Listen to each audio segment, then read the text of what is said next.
स्वागत है आपके इस यूट्यूब चैनल हिंद क्लासेस 234 पे। तो जैसा कि आप सब जानते हैं कि 9 नवंबर को जो क्लास 10 का वीकली टेस्ट है, ठीक है, तो उसका हम लोग इस वीडियो पे सेट 2 देखने वाले हैं। ठीक है, क्या देखने वाले हैं? सेट 2 देखने वाले हैं।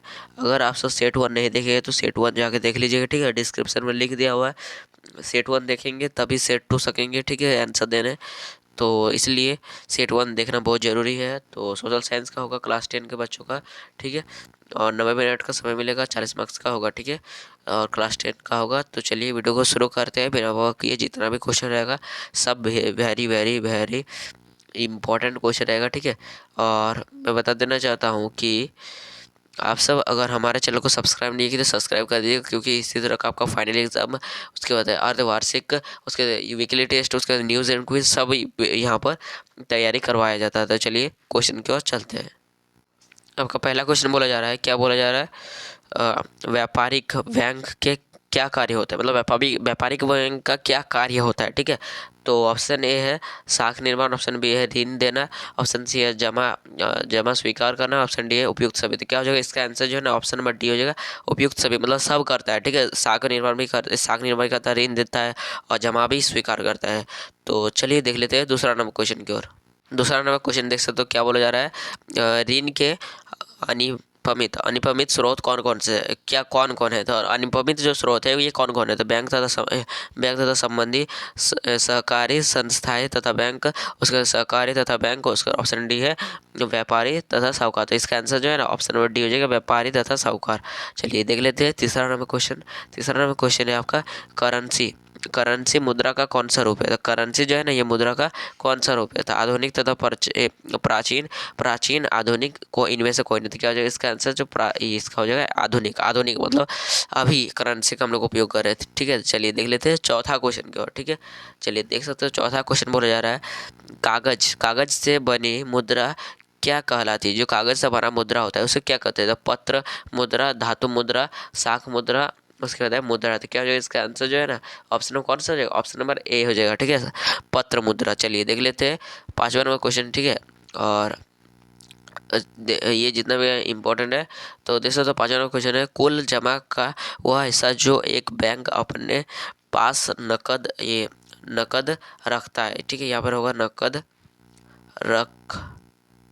रखता है, ठीक है। तो क्या हो जाएगा? सुनिए, एक बड़ा अनुपात, उसके बाद देख लेते हैं सी नंबर है आपका प्रतिशत, और ऑप्शन डी है एक छोटा अनुपात। तो क्या हो जाएगा इसका जो आंसर होगा ये ऑप्शन नंबर डी होगा, एक छोटा अनुपात, ठीक है। तो बैंक जो होता है ना अपने पास क्या रखता है? एक छोटा अनुपात, ज़्यादा पैसा नहीं रखता है, छोटा अनुपात ही रखता है, ठीक है।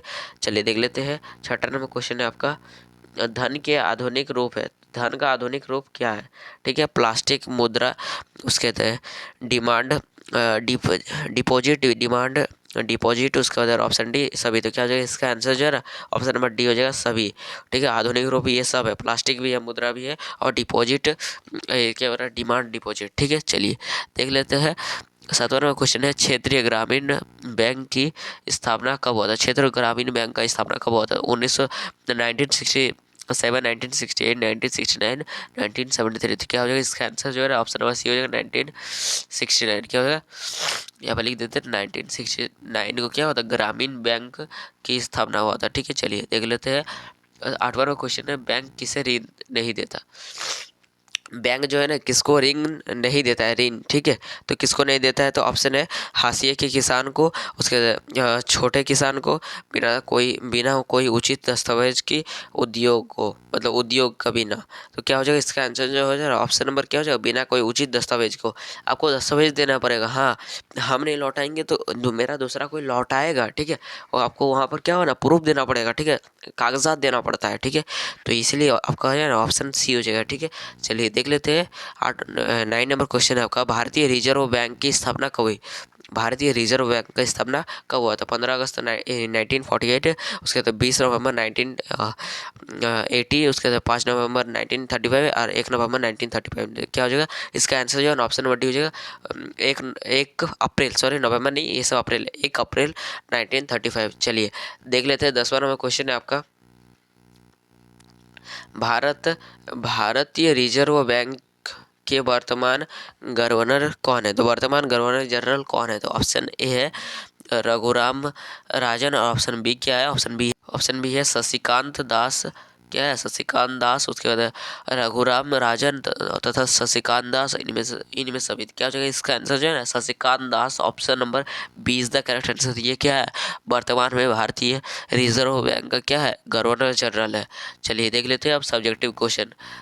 सब्जेक्टिव क्वेश्चन देख सकते हो, आपका पहला क्वेश्चन बोला जाएगा सब्जेक्टिव का, इम्पोर्टेंट है। चलिए थोड़ा बड़ा कर लीजिए, ठीक है।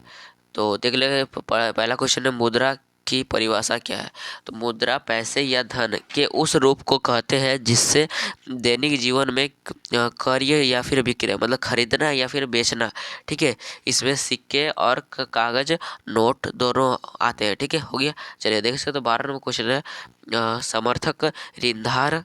ऋणधार क्या है? उदाहरण सहित बताइए। तो क्या हो जाएगा? इसका आंसर इस प्रकार है उधारदाता, उसके बाद उधार पर्याप्तकर्ता के समर्थन ऋणधारा के रूप में परिस्थितियों के मांग की मांग करता है, जिन्हें बेचकर वह अपनी ऋण राशि की ऐसी वसूली कर सके। यह परिस्थितियां ही समर्थन ऋणधारा कहलाती है, ठीक है। उदाहरण किसान, कृषि भूमि, जेवर, मकान, पशु, ये पशुधन, उसका तो बैंक, और ऑप्शन डी है, ये मतलब ऑप्शन डी नहीं है, उद आदि। तो क्या हो जाएगा? इस प्रकार आपका ये आंसर हो जाएगा, ठीक है। चलिए देख लेते हैं अब 13 नंबर क्वेश्चन देख सकते हो, आपका बोला जा रहा है 3 नंबर करके रहेगा 2 क्वेश्चन, ठीक है। 6 नंबर का मिलेगा यहाँ से। मुद्रा के 2 उपयोग बताइए, ठीक है। तो मुद्रा के 2 उपयोग। मुद्रा का उपयोग विभिन्न प्रकार की चीज़ें खरीदने और बेचने में, तो मतलब आप किसी भी चीज़ को खरीद रहे हैं तो आपको मुद्रा चाहिए, ठीक, पैसा चाहिए ना, ठीक है। नोट हो या फिर सिक्का, पैसा तो चाहिए। तो चलिए देख लेते हैं। उसके बाद एक हो जाएगा 1 नंबर, ये इसका उपयोग हो जाएगा मुद्रा का। और ऑप्शन 2 नंबर हो जाएगा आपका मुद्रा का प्रयोग विभिन्न प्रकार की सेवाएं प्राप्त करने में भी किया जा सकता है, जैसे डॉक्टर का सलाह लेना, ठीक है, सलाह लेना, उसके बाद वकील की सलाह लेना आदि, ठीक है। चलिए देख लेते हैं 14 नंबर क्वेश्चन। चलिए देख सकते हो 40 नंबर क्वेश्चन बोला जा रहा है आपका, हमारे देश की एक बहुत बड़ी आबादी निर्धन है। क्या यह उनके कर्ज लेने की क्षमता को प्रभावित करती है? तो इसका उत्तर आपका इस प्रकार हो जाएगा, ठीक है। निर्धनता कर्ज लेने की उनकी क्षमता को प्रभावित करती है।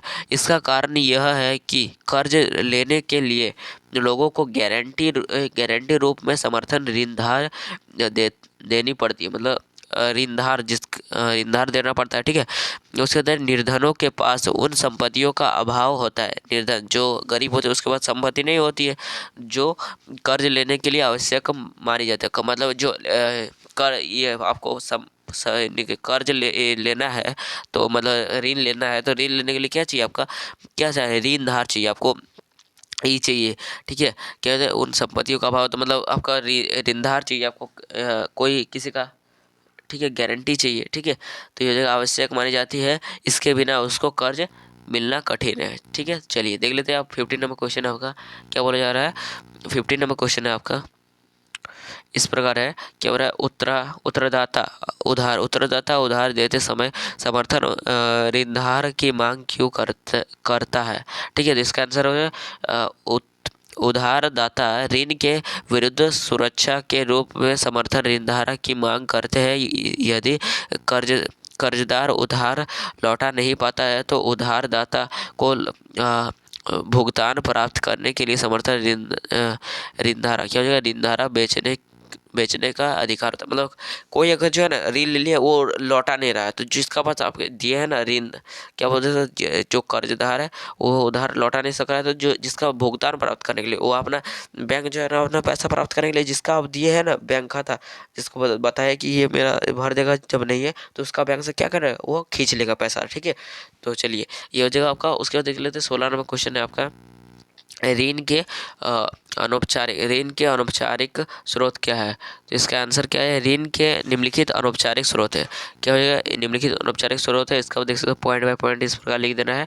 पहला पॉइंट है अनौपचारिक क्षेत्र में ऐसा कोई संगठन नहीं है जो ऋण, यहाँ पर ऋण लिख सकते हैं इस प्रकार, ठीक है, इस प्रकार होगा, ठीक है। जो ऋणदाताओं की ऋण क्रियाओं का निरीक्षण करता, ठीक है। तो इसका 2 नंबर पॉइंट है आपका, इसका एकमात्र उद्देश्य लाभ करना है, ठीक है। इसमें सामाजिक कल्याण का कोई महत्व नहीं रहता है, ठीक है। यह औपचारिक स्रोतों की अपेक्षा अधिक बजाय ये ब्याज लेते हैं, जो ये होते हैं ना वो ब्याज ज़्यादा लेते हैं, ठीक है। क्या बोल रहा है, यह ऊंची ब्याज दरों के अतिरिक्त अन्य कई कठोर शर्त लगाते हैं। इसके अंतर्गत वे छोटी और छीट-फूट इकाई शामिल होते हैं जो सरकार के नियंत्रण से बाहर होता है, ठीक है। इस प्रकार हम लोग देख लिए, ठीक है। 16 क्वेश्चन है इसका, आपको इस प्रकार हम लोग देख देते हैं। यहाँ से आप स्क्रीनशॉट ले लीजिए, ठीक है। यह क्वेश्चन हो गया और यहाँ से आपका आंसर हो जाएगा, ठीक है। यह क्वेश्चन और ये आंसर। तो चलिए आज के लिए इतना है, फिर मिलते हैं नेक्स्ट वीडियो। तब तक के लिए बाय, जय हिंद, जय भारत। अगर हमारे चैनल से अभी तक जुड़े नहीं हैं तो जुड़ जाइएगा, क्योंकि आपको यहाँ से बहुत सारा तरह के से लाभ मिलता है, ठीक है। चलिए बाय।